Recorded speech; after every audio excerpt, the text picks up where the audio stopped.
Assalamu alaikum ADP. Today we are going to talk about structure and function of nucleus. Then firstly, what is nucleus? Nucleus is a double membrane bound eukaryotic cell organelle which contains genetic material. ये double membrane में लिपटा हुआ organelle है जो कि जैसे हमने mitochondria और क्लोरोप्लास्ट के बारे में भी बात की थी। देन ऑफ कोर्स हमने ये डिस्कस किया था कि ऐसे ऑर्गेनल सिर्फ यूकैरियोटिक सेल्स में होते हैं, प्रोकैरियोट्स में नहीं होते। और फिर इम्पोर्टेंट ये है कि इसमें क्या मौजूद है, जेनेटिक मटीरियल मौजूद है that controls the life and all activities of the cell. उसके बाद हम डिस्कवरी के बारे में बात करेंगे। Nucleus was discovered by Robert Brown in 1831। जैसे बेटा हम लोगों ने बात की थी हिस्ट्री ऑफ सेल में भी इसके बारे में, ठीक है। उसके बाद हम बात कर रहे हैं लोकेशन के बारे में। In animal cells it is generally occupy the central space while in plant cells it is pushed towards periphery due to the presence of a large vacuole in the centre. मैं आपको ज़रा diagram में भी दिखा देती हूँ जो कि पहले भी हम लोग वैसे देख चुके हैं एक बार। यहाँ देखें डायग्राम में, ये जी हमारा न्यूक्लियस है। कौन से वाले सेल में? इन एनिमल सेल, ठीक है। एनिमल सेल में न्यूक्लियस कहाँ मौजूद है? In the centre of cell. While in the plant cell, यहाँ चेक करें, it is located at the periphery. यहाँ देखें ये बिल्कुल सेल वॉल के करीब एक साइड पर मौजूद है। किसकी वजह से? क्योंकि इसको एक बड़े वैक्यूल ने जो कि दरमियान में मौजूद होता है सेल, प्लांट सेल के, उसने पुश कर दिया है टूवर्ड्स द पेरिफेरी, ठीक है। उसके बाद बेटा हम बात करेंगे लोकेशन के बाद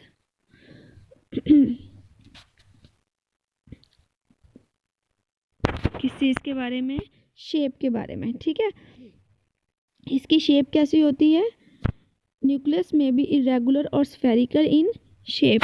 तो इसकी कोई इतनी ख़ास शेप नहीं है, अमूमन ये स्फेरिकल होता है, बट ये इरेगुलर इन शेप भी हो सकता है। उसके बाद हम बात करेंगे नंबर ऑफ़ न्यूक्लियाई पर सेल की। यहाँ बेटा जो हम अभी टर्म पढ़े हैं न्यूक्लियाई, यहाँ से आप नोट कर लें। न्यूक्लियस जो है वो सिंगुलर है जबकि न्यूक्लियाई जो है वो प्लूरल है। यानी अगर आप एक न्यूक्लियस की बात करेंगी तो वो न्यूक्लियस ही कहलाएगा, और अगर एक से ज़्यादा न्यूक्लियस होंगे तो उन्हें क्या कहेंगे? न्यूक्लियाई। तो नंबर की बेसिस पे हम इनके सेल को नेम देते हैं, जैसे मोनोन्यूक्लिएट सेल। अब मोनोन्यूक्लिएट सेल कौन से हैं? The cells that have one nucleus and are called mononucleate cells. यहाँ फिर उन्हें आप यूनिन्यूक्लिएट भी बोल सकते हैं। उसके बाद आ जाता है सेकंड हमारे पास बायन्यूक्लिएट सेल्स।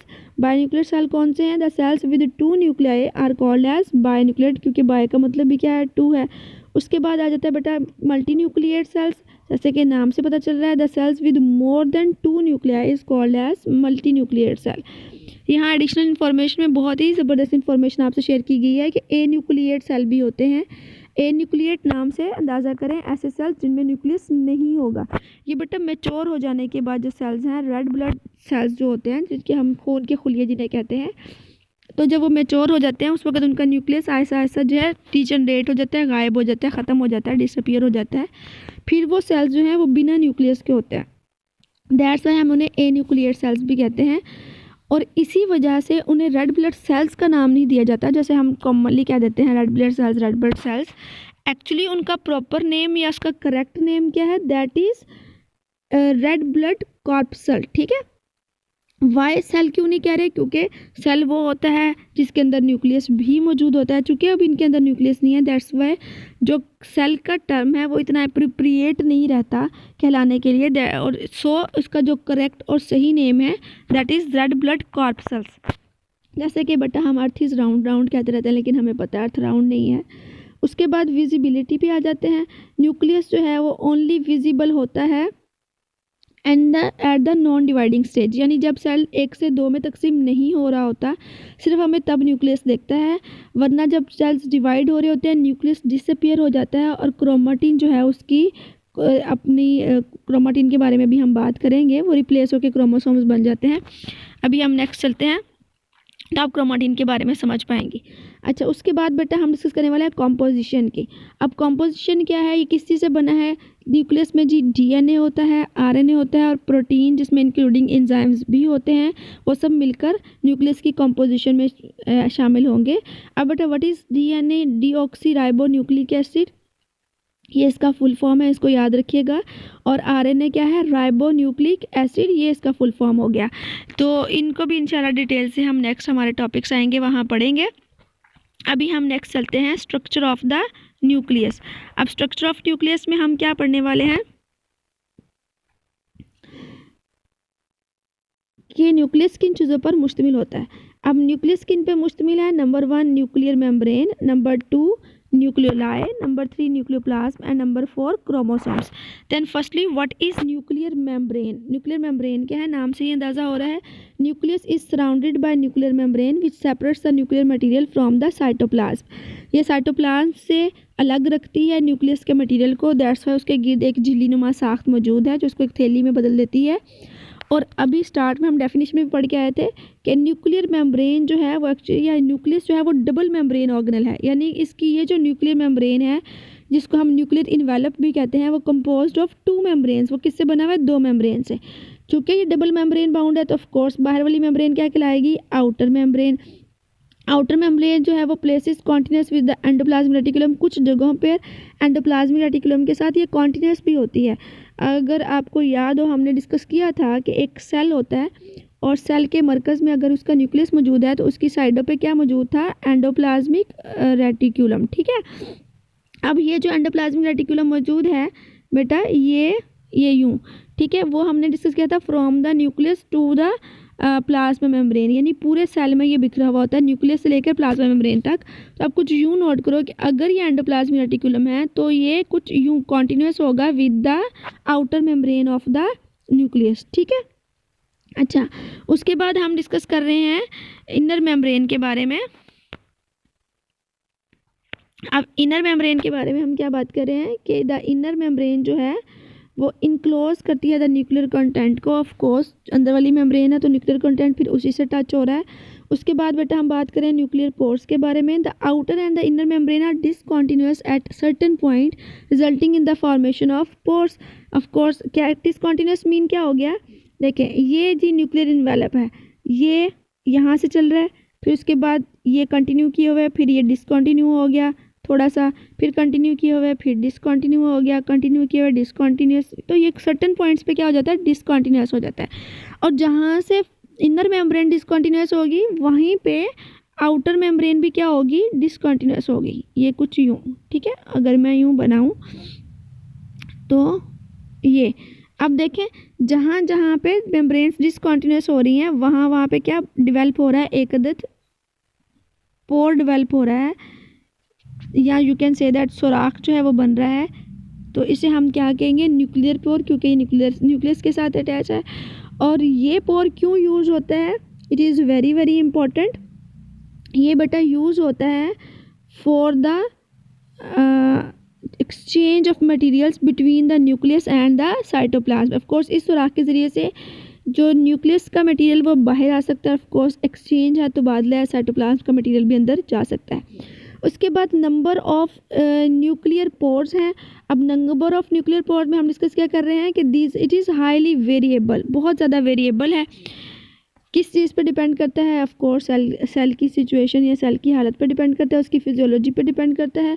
सबसे पहले ये क्या हो सकते हैं, जो अनडिफ्रेंशिएटेड सेल्स होते हैं such as egg. Undifferentiated cells बेटा वो होते हैं जिनका अभी तक हमें नहीं पता कि आगे जाके उन्होंने क्या परफॉर्म करना है या उनका स्पेसिफिक फंक्शन क्या होगा। जैसे कि एग हैं, इनमें हैव न्यूमरस पोर्स, इनमें क्या होते हैं, बहुत ज़्यादा तादाद में पोर्स होते हैं, अबाउट 30,000 पर न्यूक्लियस। ठीक है, यहाँ तक हो सकता है। जबकि जो डिफ्रेंशिएटेड सेल्स हैं such as the erythrocytes, differentiated cells मतलब जिनका सारा फुली डेवलप हो गए, मैच्योर हो गए, उनके काम की समझ आ गई, वो डिफ्रेंशिएटेड सेल हैं। जैसे कि एरिथ्रोसाइट, एरिथ्रोसाइट बेटा रेड ब्लड कैप्सल्स का ही साइंटिफिक नेम है। एरिथ्रोसाइट मतलब हमारे खून के सुर्ख खुलिए।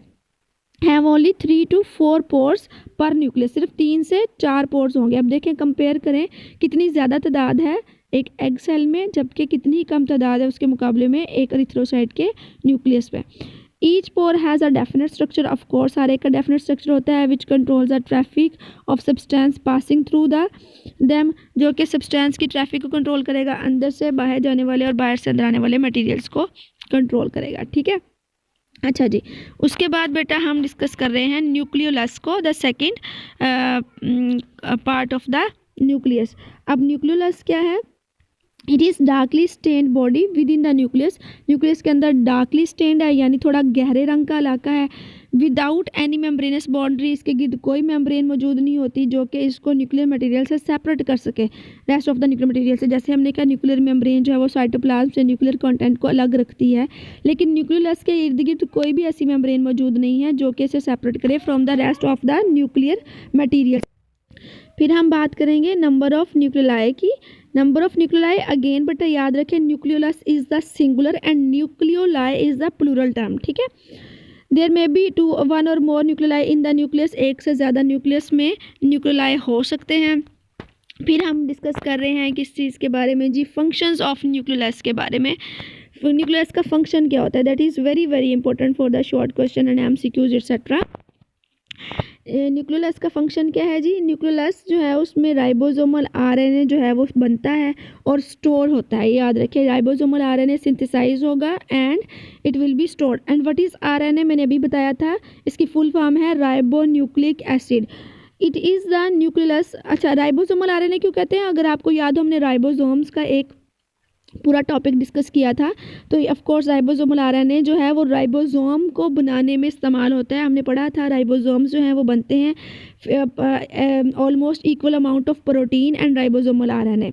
तो बेटा वो उसकी कंस्ट्रक्शन है, उसको बनाने के लिए यहाँ बनाया जाता है। It is the nucleus where ribosomes are assemble and are then exported to the cytoplasm via nuclear pores. अब यहाँ देख लें वही टर्म जो मैंने कहा कि राइबोसोमल RNA चूँकि बन जाएगा तो उसको यूज़ करते हुए, प्रोटीन को इस्तेमाल करते हुए राइबोसोम भी न्यूक्लियोलस के अंदर असेंबल हो जाएंगे और फिर उनको यहाँ से साइटोप्लाज्म में जो है वो एक्सपोर्ट कर दिया जाएगा। देन कंपोजिशन की बात करते हैं। It is compose of 2 regions. हम न्यूक्लियस की कंपोजिशन की बात कर रहे हैं, 2 रीजन्स पर मुश्तमिल है। Number 1 peripheral granular area. It is compose of precursors of ribosomal subunit. Ribosomals को बनाने वाले ये राइबोसोमल सब यूनिट, जिसके बारे में हमने पढ़ा था, लार्ज राइबोसोमल सब यूनिट एंड स्मॉल राइबोसोमल सब यूनिट। उसको बनाने के लिए जो मटीरियल्स इस्तेमाल होने वाले हैं, जो इस्तेमाल होने वाली चीज़ें, वो प्रीकर्सर्स कहलाएंगी। तो वो जो सारा का सारा काम मौजूद होता है पेरिफेरल ग्रैनुलर एरिया में। जबकि जो सेंट्रल फाइब्रिल एरिया है वो किस चीज़ पर बेटा मुश्तमिल है? It consist of large molecular weight RNA and ribosomal DNA। Why we are calling it is ribosomal DNA? Because this DNA is used for giving the information और giving the instructions for the formation of ribosomal RNA। उसके बाद बेटा staining of nucleus की बात करते हैं। Staining of nucleus के बारे में हम कह रहे हैं कि nucleus is oftenly deeply stained with basic dyes because of the chromatin material. यानी अगर हम इसको कलर करते हैं ताकि हर चीज़ हमें अलग अलग वाज़ेह दिखाई दे, तो ये बेसिक डाइज से काफ़ी डीपली स्टेन हो जाता है। और डीपली स्टेन क्यों हो जाता है? Due to the presence of chromatin material. And what is chromatin material? जो इसको जेनेटिक मटेरियल कहलाता है वही क्रोमेटिन मटेरियल है। देन न्यूक्लियोप्लाज्म आ जाएगा, the third one and the last one. Soluble nuclear sap inside the nucleus is called as nucleoplasm. जैसे कि बेटा साइटोप्लाज्म का वर्ड यूज़ किया था, ऐसे ही न्यूक्लियोप्लाज्म है। जो न्यूक्लियस के अंदर फ्लूइड मौजूद होगा, जो सैप मौजूद होगा, वो क्या कहलाएगा? न्यूक्लियोप्लाज्म कहलाएगा। ये बेटा हमारा आज न्यूक्लियस के बारे में टॉपिक था। और अगर कोई एम्बिग्यूटी हो, कुछ समझ ना आया हो, सॉरी 1 मिनट मेरा ख्याल है, इसको ख़त्म वाइंड अप करने से पहले हम ज़रा डायग्राम को भी एक नज़र देख लें, जो कि जहाँ से हमारा एक बार फिर से समरी हो जाएगी या रिवाइज हो जाएगा सारा जो हमने पढ़ा था कि हमारा न्यूक्लियस जो है वो कितने हिस्सों पर मुश्तमिल है। वो जी सॉरी ये कुछ यूँ वो मुश्तमिल है जी न्यूक्लियर इन्वेलप पर, जो कि outer membrane and inner membrane यानी 2 मेम्ब्रेन से मिलकर बना हुआ है। उसके बाद हमने डिस्कस किया कि इसके अंदर जी न्यूक्लियर पोर्स भी होते हैं, जहाँ से आउटर इनर मेम्ब्रेन जो है वो डिसकंटिन्यूस हो जाती हैं। वहाँ पे हम क्या कहते हैं उसे, वो न्यूक्लियर पोर्स बन जाते हैं। उसके बाद हमने डिस्कस किया इसके अंदर न्यूक्लियोलस प्रेजेंट है। न्यूक्लियोलस जो कि डार्क स्टेन्ड एरिया है, यहाँ आप गौर करें बाकी न्यूक्लियस के कंपैरिजन में ये जो हमारा न्यूक्लियोलस है ये थोड़ा गहरे रंग का इलाका है। उसके बाद हमने डिस्कस किया न्यूक्लियोप्लाज्म के बारे में। What is nucleoplasm? न्यूक्लियोप्लाज्म बेटा जो सैप है न्यूक्लियस के अंदर सारे के सारे में फैला हुआ, वो न्यूक्लियोप्लाज्म है। And last one is the chromatin material, जो कि हम नेक्स्ट हमारे लेक्चर में इंशाल्लाह डिटेल से डिस्कस करेंगे। ओके, अल्लाह हाफिज़, फ़ी अमानिल्लाह।